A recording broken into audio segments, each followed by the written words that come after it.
qonuniy talabini bajarmaganlik uchun jarima miqdori oshiriladi. Bu haqdagi qonunni deputatlar jonli efirdan tashqarida muhokama qilib, imi-jimida o'tkazib yuborgani ma'lum bo'ldi. Chorshanba kuni Senat ma'qullagan qonunga ko'ra, Ichki ishlar va Milliy gvardiya xodimlarining qonuniy talablarini bajarmaganlik uchun jarima miqdori bazaviy hisoblash miqdorining 1 baravaridan 5-12 baravarigacha oshiriladi.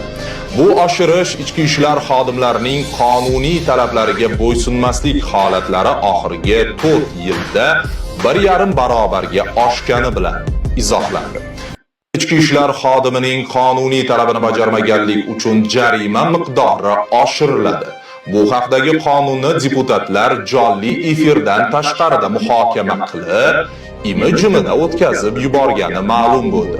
Chorshanba kuni Senat ma'qullagan qonunga ko'ra, Ichki ishlar va Milliy gvardiya xodimlarining qonuniy talablarini bajarmaganlik uchun jarima miqdori bazaviy hisoblash miqdorining 1 baravaridan 5-12 baravarigacha oshiriladi. Bu oshirish ichki ishlar xodimlarining qonuniy talablariga bo'ysunmaslik holatlari oxirgi 4 yilda 1,5 barobarga oshgani bilan izohlandi. Ichki ishlar xodimining qonuniy